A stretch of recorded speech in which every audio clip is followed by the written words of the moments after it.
जो topic GK में discuss किया था, interior structure of the earth, जिसमें कि हमने लेयर्स ऑफ अर्थ इनके बारे में डिस्कस किया था और रॉक्स के बारे में, जो एक स्ट्रेट क्वेश्चन जो है वो आपको एग्जाम में पूछा जा सकता है, कि जिसमें मैंने आपके 7 एग्जाम्पल जो थे वो डिस्कस किए थे कि कौन सा एग्जाम्पल कौन सी रॉक से रिलेटेड है।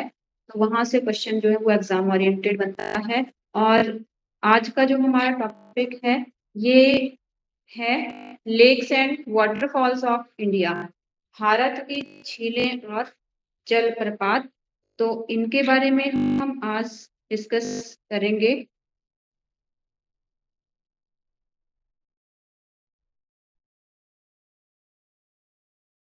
सबसे पहले हम लेक्स के बारे में करते हैं। लेक्स ऑफ इंडिया, जो कि एक बहुत इम्पोर्टेंट टॉपिक है, और यहाँ से जो है वो क्वेश्चन एग्जाम के लिए बनता है कि कौन सी लेक जो है वो किस भारत के किस स्टेट में है, कौन सी लेक जो है वो किस टाइप की लेक है, लैगून है या फिर विवर्तनिक है या किस तरह की लेक है। तो ये हम आज डिस्कस करने वाले हैं। इसमें जो है लेक्स में हमारे पास पहले आता है कि झील होती क्या है, लेक क्या होती है। तो लेक जो है वो क्या होती है, जो एक स्थलखंड है, भूमि का टुकड़ा है, वो चारों ओर से स्थलखंड से घिरे जो स्थिर जल का भाग होता है उसको हम लेक बोलते हैं। अब ये लेक्स जो है ये भी 2 टाइप्स की आती हैं। एक आती है नेचुरल लेक, प्राकृतिक झील, और दूसरी है मैन मेड लेक। तो सबसे पहले हम नेचुरल लेक्स जो है इनके बारे में डिस्कस करते हैं। भारत की प्राकृतिक झीलें, प्राकृतिक झीलों को भी फर्दर जो है वो क्लासिफाइड किया गया है। तो इसमें हमारे पास पहले आएगी विवर्तनिक झील, लैगून झील, फिर हिमानी से निर्मित झील, और उसके बाद जो है वो वायु हवा के द्वारा बनाई गई झील, और क्रेटर झील जो वोल्केनिक होती है, ज्वालामुखी से बनती है। तो इस तरह से ये जो नेचुरल लेक्स हैं इंडिया की, इनको भी हम फर्दर 5 टाइप्स में क्लासिफाइड करते हैं। तो सबसे पहले हमारे पास आती है फर्स्ट नंबर की विवर्तनिक झील। तो ये जो विवर्तनिक झील होती है, ये किस तरह की झील होती है? टेक्टोनिक लेक हम इसको बोलते हैं, टेक्टोनिक लेक। तो ये जो टेक्टोनिक लेक है ये किस तरह से बनती है? तो जैसे हमारी अर्थ की परपटी में जो है, परपटी के अंदर जो टेक्टोनिक प्लेट्स होती हैं, उनके मूवमेंट से जो धरातल का भाग जो होता है, वो परपटी पृथ्वी का ऊपर वाला भाग, ये ऊपर उठ जाता है या कई बार नीचे जो है वो धंस जाता है। तो इस तरह से या दरार पड़ जाती है, तो और उसमें एक नेचुरल प्राकृतिक रूप से गड्ढे पड़ जाते हैं और वो पानी से भर जाते हैं। तो ये विवर्तनिक झीलें होती हैं। इसमें हमारे पास बेस्ट एग्जाम्पल है वुलर लेक। वुलर लेक जो है ये एक विवर्तनिक टेक्टोनिक लेक है, और इसमें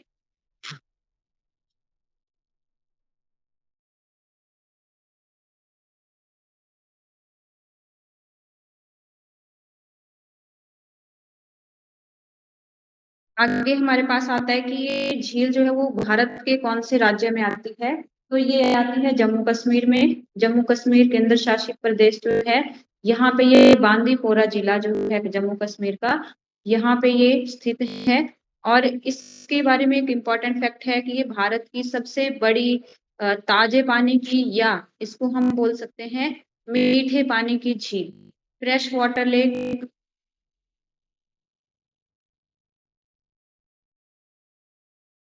और मीठे पानी की सबसे बड़ी झील।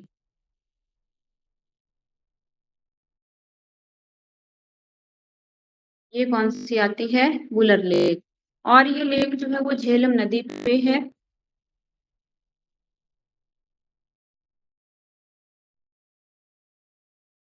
उसके बाद हमारे पास सेकंड जो लेक्स आती हैं, फर्स्ट नंबर की हैं टेक्टोनिक लेक्स, और सेकंड नंबर पे हमारे पास आएंगी लैगून लेक। लेगून्स लेक जो है, अब ये लेगून्स लेक कैसी लेक होती हैं? लेगून्स लेक होती हैं जब जो हमारे पास समुद्र है, समुद्र जल का जो कुछ थोड़ा-सा भाग होता है समुद्रों के पानी का, वो ये बालू या चट्टान या फिर जो उसका फ्लोइंग वे है, प्रवाह क्षेत्र है, उसके कारण जो है वो थोड़ा-सा वो अलग हो जाता है, तो उससे जो है ये लेगून्स लेक बन जाती हैं। तो भारत में जो है वो इस तरह के कुछ लेगून्स लेक हैं, जिसमें हमारे पास चिल्का लेक जो है ये इम्पोर्टेंट आती है। चिल्का लेक कहाँ पे है? ये भारत के उड़ीसा राज्य में है चिल्का, और ये जो है वो भारत की पूर्वी तट पर ईस्टर्न कोस्टल जो हमारा तट है, पूर्वी तट है भारत का, यहाँ पे स्थित ये भारत की सबसे बड़ी लेगून लेक है। खारे पानी की झील भी हम इसको बोल सकते हैं, जिसका जो एरिया आता है ये है हमारे पास 1165 स्क्वायर किलोमीटर, और इसको जो था वो वर्ल्ड हेरिटेज जो लिस्ट है यूनेस्को की, उसमें भी इसको इंक्लूड किया गया था कब? 1981 में यूनेस्को के द्वारा। उसके बाद दूसरी लेगून आती है पुलिकट झील। पुलिकट जो है ये इंडिया के 2 स्टेट्स में आती है, आंध्र प्रदेश और तमिलनाडु। तो 84% पार्ट जो है वो इसका आंध्र प्रदेश में है, और तमिलनाडु में जो है ये 16% आती है, तो सबसे ज़्यादा जो है ये आंध्र प्रदेश में ही है। जैसे कई बार अगर हमारे पास तमिलनाडु और आंध्र प्रदेश दोनों अलग-अलग ऑप्शन में आ जाते हैं, तो इसका जो करेक्ट आंसर है वो आंध्र प्रदेश होगा। अगर तो इकट्ठे आते हैं तब तो हम दोनों कर सकते हैं। और ये भारत की सेकंड लार्जेस्ट जो है वो लेगून्स लेक है, खारे पानी की सबसे बड़ी दूसरी झील है, और इसमें जो है एक पक्षी अभयारण्य भी स्थित है। पुलिकट झील जो है एक पक्षी अभयारण्य है। उसके बाद नेक्स्ट जो आती है हमारे पास, ये आती है वेम्बनाड झील। वेम्बनाड झील जो है ये केरल में है, वेम्बनाड। और इसमें जो है वो हर साल क्या होता है कि एक कंपटीशन होता है, नाव कंपटीशन होता है इसमें, वेम्बनाड झील में, और ये केरल की 10 नदियों का मिलन होता है इस लेक में, तो इस वे से भी ये काफ़ी इम्पोर्टेंट हो जाती है कि केरल की लगभग 10 नदियाँ जो हैं, इनका मिलन होता है, और जिनमें कि पंबा और पेरियार जो मेन रिवर है, मेजर रिवर हैं केरल की, पेरियार रिवर जिसके बारे में हमने ऑलरेडी पढ़ चुके हैं हम इंडियन रिवर सिस्टम में जब हमने किया था। पेरियार जो है एक वेस्ट फ्लोइंग रिवर है, और इसको लाइफलाइन ऑफ केरला भी बोला जाता है। उसके बाद जो है भारत की ये सबसे लंबी झील भी मानी गई है, वेम्बनाड झील। उसके बाद अष्टमुडी झील है, लेगून लेक, ये भी केरला में है। कोलेरू झील है, कोलेरू जो है आंध्र प्रदेश में है, और कलिवेली झील है, ये तमिलनाडु के कोरोमंडल तट पर स्थित है। उसके बाद हमारे पास आती हैं हिमानी से निर्मित झीलें, थर्ड नंबर पे। हिमानी से निर्मित मतलब कि ये बर्फ से बनी है, ग्लेशियर जो है उनके पिघलने से बनी हुई झीलें हैं। तो इसमें हमारे पास मेनली जो आती हैं, ये आती है नैनीताल। नैनीताल झील उत्तराखंड में है ये। राक्सताल, नैनीताल, राक्सताल, और इसमें एक झील और आती है रूपकुंड। ये भी कहाँ है? उत्तराखंड में ही है। तो इसको भी मैं यहाँ पे ऐड कर देती हूँ।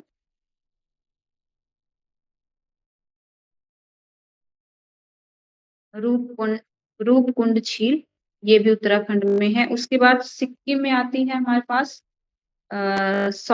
सोगमो झील, ये सिक्किम में है, और रूपकुंड है यहाँ पे ऑलरेडी दी हुई है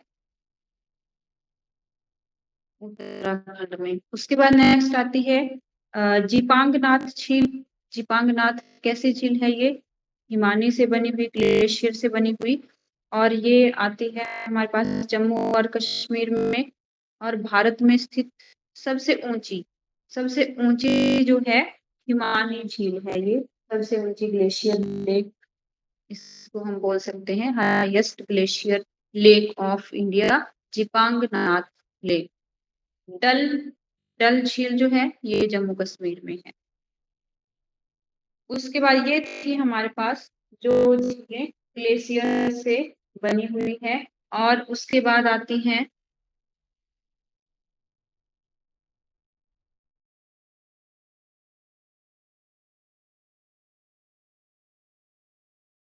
एलुइन लेक्स, जो हवा के द्वारा जो बनी होती हैं, ये आती हैं 4th नंबर की लेक्स।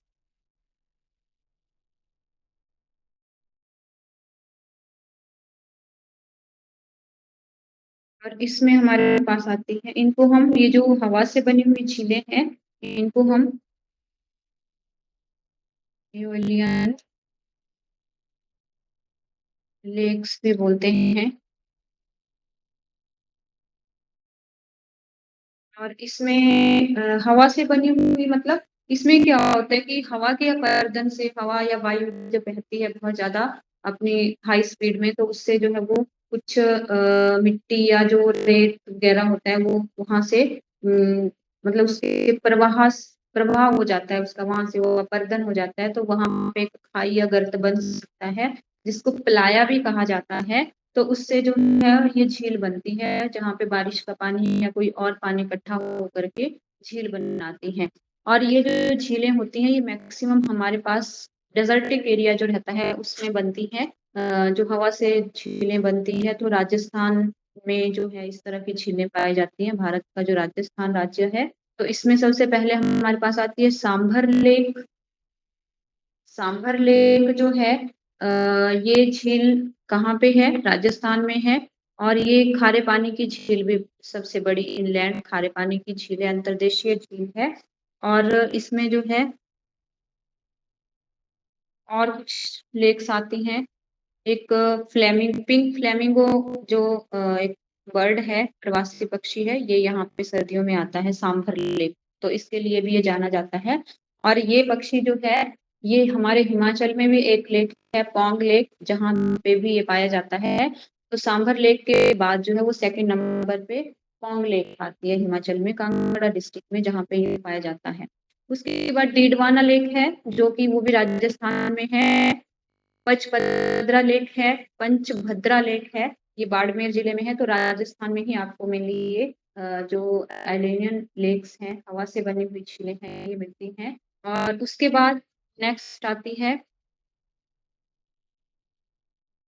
क्रेटर लेक, या फिर ज्वालामुखी प्रक्रिया से बनी हुई ये झीलें हैं, क्रिएटर लेक्स। इसमें क्या होता है कि ज्वालामुखी फटने से जब ज्वालामुखी का जो शिखर है वो बह जाता है, ढह जाता है, तो वहाँ पे भी क्या बन जाता है कि गॉर्स बन जाता है, खाई सी गर्त सा बन जाता है। और जब वो नेचुरल वे से पानी से भरता है, बारिश या किसी और रीजन की वजह से, तो वहाँ पे एक झील बन जाती है, जिसको कि ये जो ज्वालामुखी से बनी हुई झीलें हैं, इनको हम काल्डेरा भी बोल सकते हैं। और इस तरह से लोनार लेक और एस्टेरॉयड जो ये उल्कापिंड होते हैं, जब ये धरती पे आते हैं, धरती की सतह को जो है इसमें भी एक खाई सी गर्त सा बन जाता है, उसमें भी पानी भरने से झील बन सकती है। तो उल्कापिंडों से बनी बनी जो है भारत में एकमात्र झील है लोनार झील, जो कि बहुत इंपॉर्टेंट है, और ये भारत के महाराष्ट्र राज्य में है। इस तरह से और कुछ डेल्टिक लेक्स भी आती हैं। तो डेल्टिक लेक में हमारे पास वही झीलें आएँगी जहाँ जो डेल्टाइक रीजन्स रहेंगे वहाँ पे बनती हैं जो। तो इसमें कोलेरू लेक जो है, ये हम इसमें मेनली पढ़ते हैं, डेल्टाइक झीलों में। तो ये नेचुरल लेक्स थी भारत की, जो हमने डिस्कस की, फर्दर 5 टाइप्स में जिनको क्लासिफाइड किया। और इसके बाद जो है वो कुछ अदर लेक्स आती हैं, ये भी नेचुरल लेक्स ही हैं, जैसे पुष्कर लेक है। तो पुष्कर कहाँ है? अजमेर, राजस्थान राज्य में। उसके बाद महाराष्ट्र में है एक भूशी लेक लोकटक लेक जो है मणिपुर राज्य में है और ये पूर्वी भारत की जो है वो सबसे बड़ी फ्रेश वाटर लेक है। कौन सी? लोकटक, मणिपुर राज्य में है ये, और इसको लाइफलाइन ऑफ मणिपुर भी बोला जाता है। और ये जो झील है इसके बारे में एक और इम्पोर्टेंट फैक्ट है लोकटक के बारे में, इसमें एक फ्लोटिंग नेशनल पार्क पाया जाता है, तैरता हुआ राष्ट्रीय पार्क, फ्लोटिंग नेशनल पार्क, जिसका नाम है Keibul Lamjao floating national park.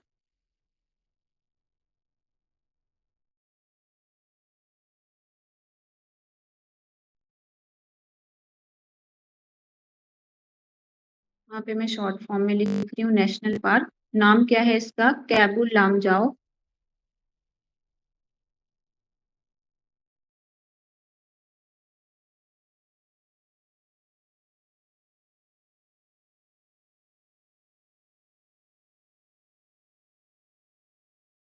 Keibul Lamjao नाम का जो तैरता हुआ राष्ट्रीय पार्क है, ये कौन सी झील में पाया जाता है? भारत की कौन सी झील में? लोकटक, जो कि मणिपुर में है।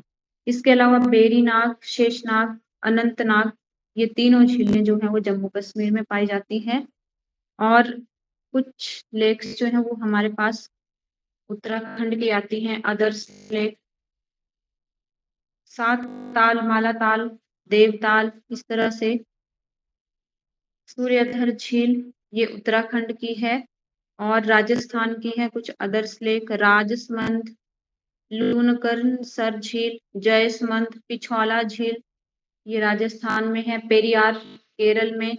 हिमाचल की आती है नेचुरल लेक, जिसमें कि रेणुका लेक है, जो कि हिमाचल प्रदेश की सबसे बड़ी नेचुरल है, लेकिन अगर हम इंडिया के रिगार्डिंग बात करें तो ये सबसे छोटी झील है। पोंगसो झील है। उसके बाद कांवरताल झील बिहार, सांगमो, ये सिक्किम में है। उसके बाद नेक्स्ट आती है मानव निर्मित झीलें या मैनमेड लेक्स जो हैं, ये कौन कौन सी आती है? सबसे पहले आती है हमारे पास गोविंद बल्लभ पंत सागर। गोविंद बल्लभ पंत सागर जो है ये लार्जेस्ट मैनमेड लेक है इंडिया की, भारत की सबसे बड़ी कृत्रिम झील, जो कि कौन सी नदी पे बनी हुई है? जब भी मैनमेड लेक्स की बात आती है तो वो मतलब कोई ना कोई डैम बन रहा है, कोई पर्पस प्रोजेक्ट जो है इंडिया में लगा है, उसके बनने से वो लेक बनती है, वो नेचुरल नहीं है, उसको इंसान ने खुद बनाया है। जैसे कि हम हिमाचल में पढ़ते हैं, हिमाचल की सबसे बड़ी जो मैनमेड लेक है गोबिंद सागर लेक, तो वो कौन से डैम्स के बनने से बनी हुई है? भाखड़ा डैम। जो भाखड़ा डैम कंस्ट्रक्ट हुआ है उसके पीछे जो इतना बड़ा जलाशय वहां पे भरा हुआ है वो गोबिंद सागर लेक है। इस नदी पे बनी है ये, सतलुज नदी पे। तो इसी तरह से भारत की सबसे बड़ी आती है गोविंद बल्लभ पंत सागर, जो कि उत्तर प्रदेश राज्य में है। और ये झील जो है वो रिहंद डैम, रिहंद डैम जो है इसके बनने से बनी हुई है। कौन सी रिवर पे है ये? रिहंद रिवर पे। रिहंद डैम के कंस्ट्रक्शन से ये बनी हुई। नेक्स्ट मैनमेड आती है और ये भारत की सबसे बड़ी है। नेक्स्ट आती है स्टेनले जलाशय, जो कि तमिलनाडु में है, कावेरी रिवर पे। नेक्स्ट आती है गोविंद सागर, जो हिमाचल प्रदेश में है, लार्जेस्ट मैनमेड, ये हमने अभी डिस्कस करी। उसके बाद आती है राणा प्रताप व जवाहर सागर। राणा प्रताप और जवाहर सागर जो हैं ये चंबल नदी पे बनी हुई है। कहाँ पे? राजस्थान में। गांधी सागर, गांधी सागर आती है हमारे पास चंबल रिवर, मध्य प्रदेश। नागार्जुन सागर कृष्णा नदी पे बनी हुई है ये, और ये दो स्टेटों की बाउंड्री पे है, आंध्र प्रदेश प्लस तेलंगाना। भोजताल लेक, ये एशिया की सबसे बड़ी कृत्रिम झील मानी गई है, एशिया की सबसे बड़ी मैन मेड, और इसको हम भोपाल झील भी कहते हैं, मध्य प्रदेश में। उकाई झील, उकाई गुजरात में है, ताप्ती रिवर पे बनी है। इसके अलावा सूर सरोवर, कीथम झील, ये जो है वो यमुना नदी पे उत्तर प्रदेश, आगरा में बनी हुई है। तो ये कुछ मैन मेड लेक्स हैं। उसके अलावा कुछ इम्पोर्टेंट फैक्ट हैं, जैसे कि यहाँ पे बताया गया है कि राजस्थान राज्य जो है, यहाँ पे एरिड और हॉट जोन पाया जाता है ड्यू टू डिजर्ट, एक डेजर्टिक एरिया है यहाँ पे राजस्थान में। तो यहाँ पे पानी की जो है वो हमेशा ही कमी रहती है, तो यहाँ पे पानी का जो संचयन होता है, पानी का जो एकत्रीकरण होता है, उसके लिए किन चीजों का प्रयोग किया जाता है? कुंड या टांका, दो शब्द यहाँ पे दिए गए हैं। तो इनका प्रयोग जो है वो जल को इकट्ठा करने के लिए राजस्थान राज्य में किया जाता है। उसके बाद आंध्र प्रदेश में जो जल संग्रहण संस्थान है, उनका निर्माण करने के लिए एक योजना चलाई गई थी, एक कार्यक्रम चलाया गया था। तो इस कार्यक्रम का नाम है नीरू मीरू कार्यक्रम।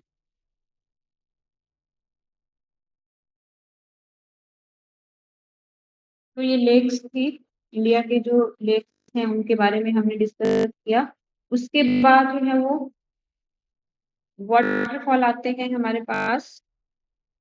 तो मेजर जो वाटरफॉल रहेंगे, उनके बारे में जो इम्पोर्टेंट फैक्ट रहेंगे, उनके बारे में डिस्कस करते हैं।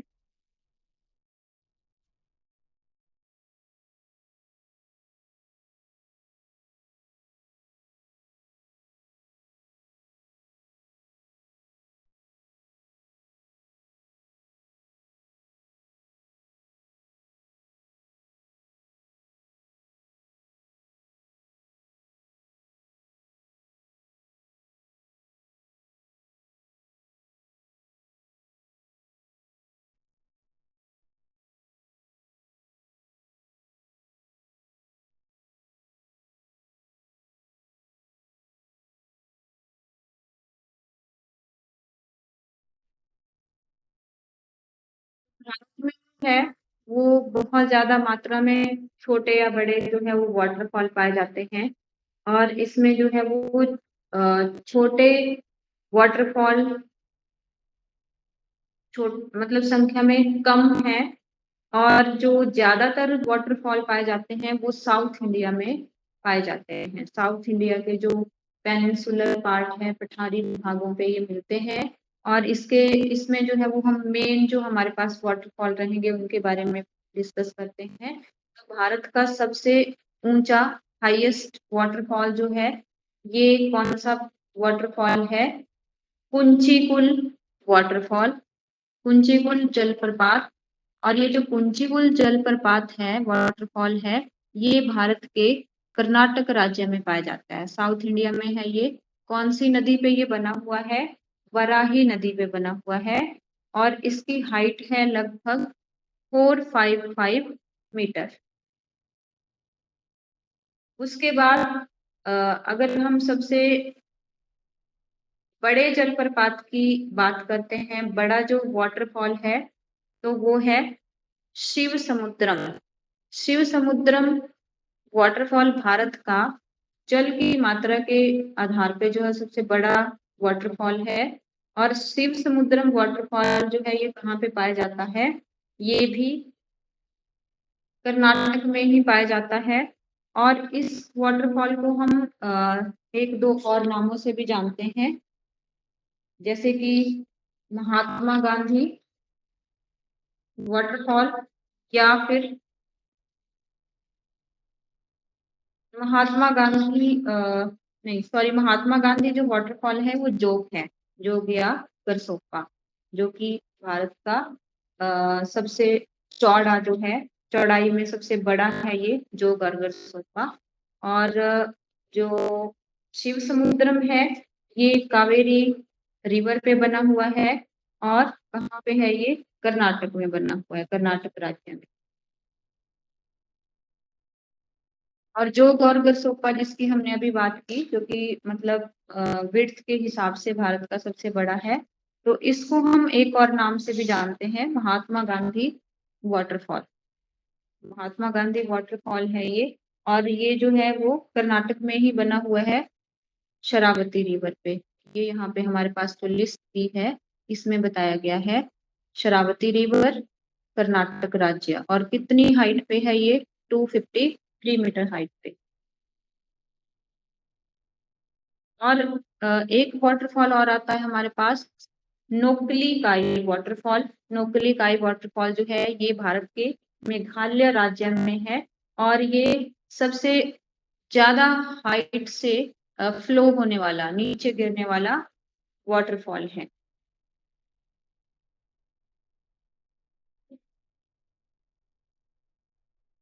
तो ये हमारे पास कुछ वाटरफॉल अदर्स भी दिए हुए हैं, इनकी लिस्ट है कौन से राज्य में है और कौन सी नदी पे ये बने हुए हैं। तो इसमें जो है वो सबसे पहले कुंचिकुल जलप्रपात आता है, वाटरफॉल आता है हमारे पास। कुंचिकुल जो है भारत का सबसे हाईएस्ट, जो हमने अभी पढ़ा, कर्नाटक राज्य में। उसके बाद दूध सागर है, महात्मा गांधी है, शिव समुद्रम है, जो मेन आते हैं। चूलिया जलप्रपात है, जो राजस्थान में है, चंबल नदी पे बना हुआ। धुआंधार जलप्रपात जो है, ये भी इम्पोर्टेंट है। तो धुआंधार आपके पास यहाँ दिया हुआ है, और ये नर्मदा रिवर पे बना हुआ है, कौन से राज्य में? मध्य प्रदेश में। तो इस तरह से ये कुछ इम्पोर्टेंट वाटरफॉल है। और वाटरफॉल और लेक्स के बारे में आज हमने डिस्कस किया। तो आज की क्लास के लिए इतना काफी है, और बाकी जो रहेगा फिर वो हम नेक्स्ट क्लास में डिस्कस